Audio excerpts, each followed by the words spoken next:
Since Joe Biden became president, the U.S. government has spent hundreds of billions of dollars fighting an undeclared war against Russia. No one in all of that time has explained really the purpose of this war, why it would benefit the United States or the world. Clearly, at least some policymakers are motivated by ethnic and religious hatreds. That's probably part of the real reason. But officially, no one has told us why we are doing this. But the net effect has been, in part, to send at least $75 billion to the government of Ukraine to fight this war on our behalf as a proxy. And it's not working. 2 years in, the war is still going. The population of Ukraine has been decimated. Hundreds of thousands of Ukrainians have died. And the country itself is a mess. It's been wrecked, as countries are in war. Russia is a far bigger country. It's got 100 million more people and far deeper industrial capacity. Ukraine can't win. Everybody knows that around the world. People are very clear on that. There's not one informed person outside the United States who thinks that somehow Ukraine is going to beat Russia, because it's not. But that is almost never said in the United States. In fact, on cable news, they tell you day after day, Russia's going to lose any moment now. Here's a selection. And we do begin with breaking news. Win, win, win. It's a word appearing in U.S. official statements in new ways and more than ever when it comes to Ukraine. Ukraine can win. Ukraine is winning. But let's not lose sight of how much Russia is losing in this war. Ukraine is winning. This is a tough fight, and it's not a foregone conclusion that Ukraine will win in the end. But right now, Ukraine is winning, and that's an important message for the world to see. Russia is losing this war. They are suffering horrifying casualties, the likes of which they have not seen since World War II, and for very little gain. But right now, I think it's fair to say Ukraine has the upper hand. Ukraine is winning its war thanks to the enormous support we and others have provided, and we need to keep the pressure on Putin. President Zelensky described the time as the beginning of the end of the war. Does he have that right? Well, I think it's clear that Ukraine is winning. It's just Barry McCaffrey. They're liars and buffoons. And again, if you're looking at all of this coverage from outside the United States, you're laughing bitterly. This is the leader of the world? People who blithely tell lies, provable lies like that result in the deaths of hundreds of thousands of people and feel no guilt or shame as they do it. This is the beginning of the end of Russia, right? That last clip was from a year and a half ago, and they knew it was a lie then, and they know it even more now. But that has not stopped the push for you, the American taxpayer, in the middle of the total collapse of your own country, in the middle of an invasion by the rest of the world, tens of millions of foreigners coming here illegally. That has not stopped the press on the U.S. Congress to send still more to the government of Ukraine, another $60 billion. Nobody is for this. The overwhelming majority of American voters are opposed to it. Certainly the overwhelming majority of Republican voters are against it. The majority of Republican members of Congress have said they're against it. But the leaders of the Republican Party and, of course, the Democratic Party are completely for it. Here's the top Republican in the United States Senate, Mitch McConnell, the disgraced Mitch McConnell of Kentucky, saying that as he spends his final months in the U.S. Senate before retiring, his main goal is to send billions more to the doomed government and illegitimate government, anti-democratic government of Ukraine, and hurting any fellow Republican who doesn't agree with him. Here's Mitch McConnell. I finally thought it was time to go in a different direction. But I'm not leaving the Senate, and I'm particularly involved in actually fighting back against the isolationist movement in my own party and so many others as well. And the symbol of that lately is, are we going to help Ukraine or not? Are we going to help Ukraine or not? Hundreds of billions of dollars, U.S. dollars, spent fighting this war against Russia, which is not working at a time when our own country is becoming, in parts, literally impoverished. So history will record Mitch McConnell for what he is, an evil fool. But Mitch McConnell is leaving. The amazing thing is the people who might replace him have exactly the same views. Meanwhile, Zelensky, the leader of Ukraine, a country that canceled its elections, doesn't have freedom of speech or religion, is destroying a Christian denomination, this so-called democracy across the world. Zelensky is telling American media that actually the United States has not done enough for him. And so he is doing all he can behind the scenes to lobby our leaders and our media companies. Zelensky, by the way, newsflash, is directly in touch with the owners of some owners of American media companies to massage their coverage of this story. But that he's been trying to lobby the new Speaker of the House, Mike Johnson of Louisiana, behind the scenes. Here's Zelensky. Last month, you said if we have American support, we will win. If we don't have American support, we will lose. It's true. Simple as that. Ukraine will lose. But it's not. But it's not simple. Yeah. Yes, of course we will lose. Not one day. Of course we will lose some our territories and etc. But totally, для нас це буде великий виклик. Як потім повертати все? Бо це великі жертви повертати. Повертати території – це втрачати людей. Люди, якщо чесно, важливіше. And Charlie joins us now from Kyiv. Charlie, we know that President Zelensky spoke with Speaker of the House Mike Johnson on Thursday. What did he tell you that his message was to U.S. lawmakers? Well, John, in his words, he said that $60 billion aid package should have been approved yesterday. Oh, it should have been approved yesterday. Well, apparently he's successfully made that case to Mike Johnson, the Speaker of the House, who has said the second the congressional recess ends, his number one priority at a moment when the U.S. is being invaded will be to send that $60 billion to Ukraine, possibly as a loan. Not that, of course, anyone expects Ukraine will ever repay or be grateful for that money. They're not grateful now.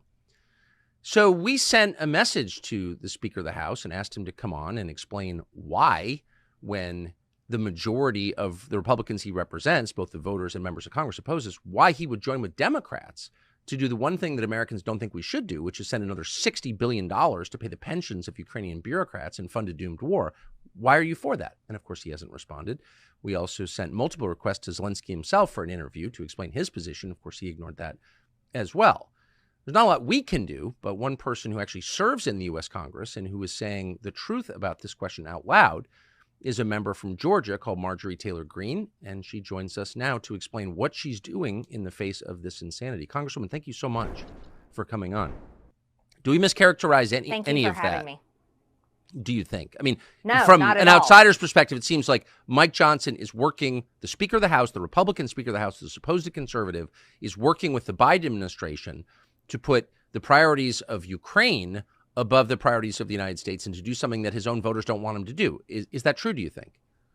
Yeah, that's absolutely true, Tucker, because the details of the foreign aid package that we're going to be voting on next week when we go back to Washington, we're reading about the details in the news. Let me tell you something. Not one Republican member of our conference that I have spoken to has any idea what is in this foreign aid package that's going to give $60 billion to Ukraine. And that is even the leadership offices. They haven't heard from Mike Johnson on the details. We're reading about it in the news the same way the American people are. And it's outrageous. When you saw Zelensky right there on that interview talking about, oh, we're going to lose territory. Oh, we really need this money. This $60 billion should have been approved yesterday. Let me tell you, we are losing our country to the illegal invasion that's happening every single day at our southern border. And I am so pissed off about it because the American people are pissed off about it. And while our so-called Republican Speaker of the House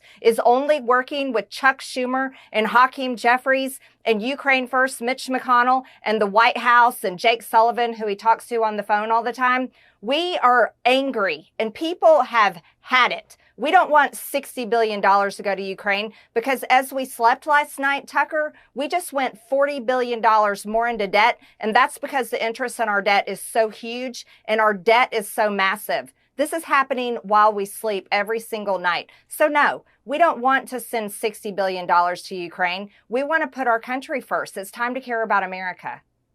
So, I mean, is it true, do you think, that the Republican speaker would bring this up at when your recess ends and get it passed without the majority of Republicans, but with Democrats? Like, could that actually happen? Yeah. Yeah, because that's what he's planning to do. Here's what I've been told. Well, first off, let's go back, Tucker. The last vote that we had on any Ukraine funding was on September 28th of 2023. That was only months ago. And that vote, only 101 Republicans voted yes for $300 million. $300 million to go to Ukraine. And that was because I pitched an enormous fit and said, take this money out of our Department of Defense. We should not be funding a foreign war in order to fund our military. That's completely wrong. And our military, their mission, as stated on their website, is to put our national security first. It's all about our national security. Fighting a proxy war with Russia in Ukraine, which is a non-NATO member nation, is not protecting America's national security interest. It doesn't protect the United States of America. As a matter of fact, that pushes us closer and closer to World War III. So we had that vote on September 28th, 2023. 117 Republicans voted no. That was the majority of the majority. Every single Democrat voted yes. Every single one. They had 0 Democrats vote no. Our Republican Speaker of the House is planning to suspend the rules next week. He is planning to not put this bill through the Rules Committee. He's not going to allow us to do any amendments. Amendments are our way of changing a bill. Amendments are our way of putting our district's interest, who we represent. That's our job title, representative. It's our way of changing a bill. Mike Johnson is going to tie our hands behind our backs and not allow us to do that. As he brings that bill to the floor, every Democrat will vote for it, and a small portion of Republicans, less than the majority, will vote for it as well. And this isn't a Republican speaker we have right now. This is a Democrat speaker of the House, because there is 0 daylight between what Nancy Pelosi did last Congress and what Mike Johnson is doing now as our so-called Republican Speaker of the House. It's just an amazing thing to see. Will he take a call from you? I'm planning to speak with him on Friday, and I'm very much looking forward to that. It's just interesting that he's talking, and a lot of people in the media are talking. We haven't been able to talk to, but to Zelensky, who's a foreigner with his own interests, of course, but not an American, and certainly not, we hope, a voter in this country. But all these people take calls from Zelensky and are swayed by him. Is it a little weird to see an American Speaker of the House pay closer attention to a foreign leader, or a number of different foreign leaders, than he would to his own voters and colleagues in the House, in our legislative body? Yeah, absolutely, especially considering Mike Johnson has completely changed his character in a matter of about 5 months after he has become Speaker of the House. Mike Johnson is a Christian. He called himself a conservative, always has been. He's a Republican member, but yet here we are after the minibus was passed just almost 2 weeks ago in Washington. And now with the $60 billion going to a war in Ukraine that 70% of Americans do not support it. That's the most recent polling. 70% of Americans, and the majority of Republicans do not support funding Ukraine. People want to see a peace deal in Ukraine, not murdering more Ukrainians and more Russians. This needs to end. But no, Mike Johnson has made a complete departure of who he is and what he stands for. And to the point where people are literally asking, is he blackmailed? What is wrong with him? Because he's completely disconnected with what we want. Do you think he is being blackmailed? I have no idea. I can't comprehend, Tucker, what radically changes a man. I mean, if we break down the second part of basically an omnibus, let's break that down. So Mike Johnson is pro-life. In the second part of the omnibus, just less than 2 weeks ago, he funded full-term abortion clinics. Full-term abortion clinics. He funded the trans agenda on children. I mean, how does that even happen from a Christian conservative Republican speaker? He did nothing for the southern border, did nothing to secure the border. And this comes on the heels of Laken Riley being brutally murdered. This came on the heels of a video that was running on loop on social media where illegal aliens had rushed our border, ran over Texas National Guard, ran over Border Patrol agents in order to invade our country. These were military-aged men, by the way. He did nothing to secure a border. It's the #1 issue in the world. He completely changed who he was, funded the FBI, gave him a brand new building, fully funded the Department of Justice that is persecuting everyone on the right and actually targeting our presidential candidate for election this year, literally trying to put him in jail the rest of his life. We don't know who Mike Johnson is anymore, so there's no I can't comprehend it. Well, I have noticed just from living in Washington for so long that a lot of the top decision makers are lying about their personal lives, and there's something really amiss there. Mm-hmm. I would definitely say Mitch McConnell would be among those. And there does seem to be a connection between the creepiness of your personal life and the deception around your personal life and your willingness to vote with the other side. I mean, have you noticed this at all?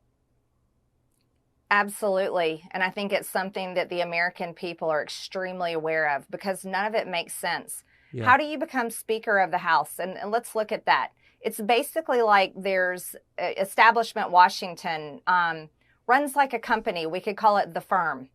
Well, Mike Johnson just got promoted to senior partner at the firm because he has been obeying their every single demand. He funded the military. He funded the military-industrial complex and everything that they want done. He funded Biden's open border invasion. He funded the Green New Deal, the climate agenda.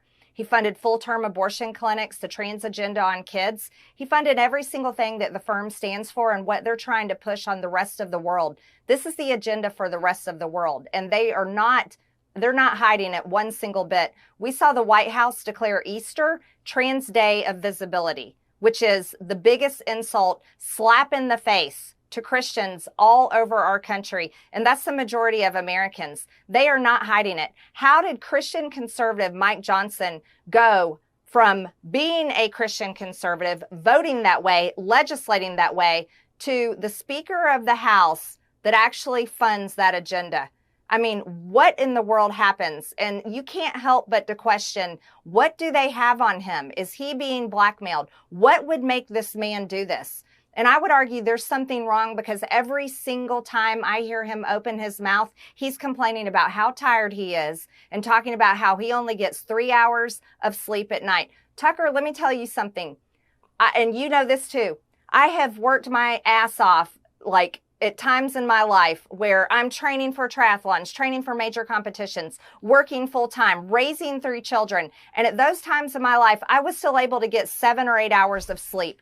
Busy as can be. There's something wrong with your conscience if you're only getting 3 hours of sleep at night and you're tired all the time. And it's because you are going against who you are. You're going against your inner self. You're going against the person that you are, but you're turning into something else. And I think something is seriously wrong, not only with him, but many other people in Washington, D.C.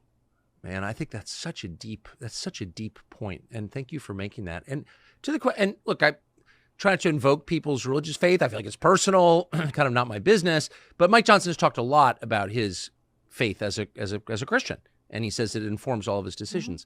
Mm-hmm. So with that in mind, here he is funding a government in Ukraine that's putting priests in jail, literally putting priests in jail, banning a Christian denomination, sending the army in to close churches. And he's also funding a war in Gaza that's killing Christians and blowing up Christian churches. So how can a Christian be in favor of using U.S. tax dollars to kill and imprison other Christians? I don't understand that. What is that?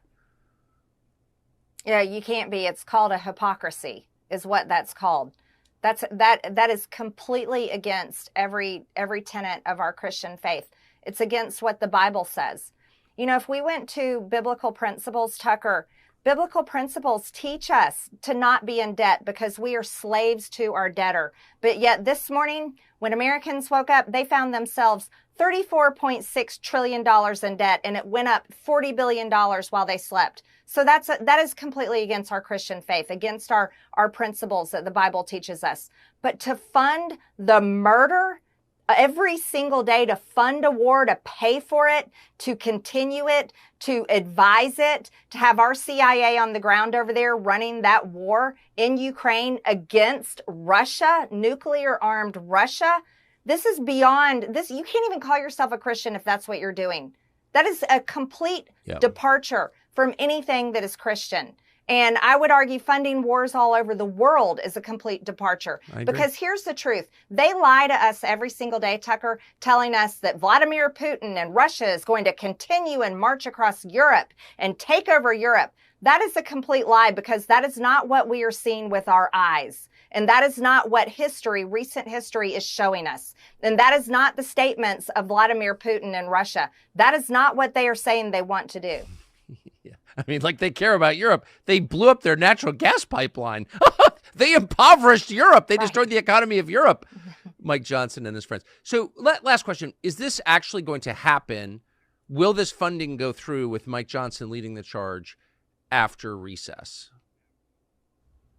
Yes. Everything that I've seen, everyone that I've talked to, is this is happening next week. He's going to suspend the rules. He's going to bring it to the floor for a vote. Every Democrat is going to wear their blue and yellow lapel pins and flags and scarves, and they're going to vote to fund that. And we're going to have, a percentage of our Republicans that actually support it will vote to fund it. And it will pass in the House. It will pass in the House. It'll go to the Senate. Mitch McConnell will line up his little Senate soldiers, and they will vote for it. And Chuck Schumer can't wait to pass it because Ukraine is everything, right? Ukraine is everything. Murdering an entire generation of Ukrainian men is the most important thing that they can do. And they'll pass it, and then Joe Biden will sign it into law. Yeah, shutting down churches. Well, that's their agenda anyway. Is there any way to stop it, do you think? Mm-hmm. If the American people, let me tell you something, Tucker, and I can't make this point loud enough. The American people can stop our government. They can. When they decide that it's important enough for them, when they realize that within 10 years, CBO has projected that we will be approximately $55 trillion in debt at the current spending levels. If everything stays the same, we're going to be $55 trillion in debt in 10 years. We are going to implode. If the American people finally decide they're tired of illegal aliens murdering them, they're tired of illegal aliens squatting in their homes, they're tired of illegal alien men raping children and raping women, if the American people finally have had enough and say no, they can stop it. And let me tell you, Tucker, if the American people say enough of sending money to foreign wars and foreign aid and funding the murder of people in foreign countries, in countries we can't even find on a map most of the time, if the American people say they've had enough of that and they're able to engage in this and stop spending all their money on all their hobbies and being disconnected and refusing to look at the serious situation that we're living in right now, the American people have far more power than I have, and I'm a member of Congress. If they literally hold our government accountable and stand up and say, enough of this, and I think they should throw out every single elected official. I'm not kidding. Every one of us should be thrown out. This government is a failure to the American people, and I'm angry about it, Tucker, because I'm a mom. My adult children and that generation and your kids and our grandchildren at the current rate right now, they'll never be able to afford a home. They have no strong financial future, and they are going to be living and raising their own children in a country whose government has screwed all of us over. And that is the flat out honest truth, Tucker. And so, the American people could stop it if they really want to. I hope that lion roars. I will say, Congresswoman Marjorie Taylor Greene of the state of Georgia, thank you so much for that. Good luck. Thank you.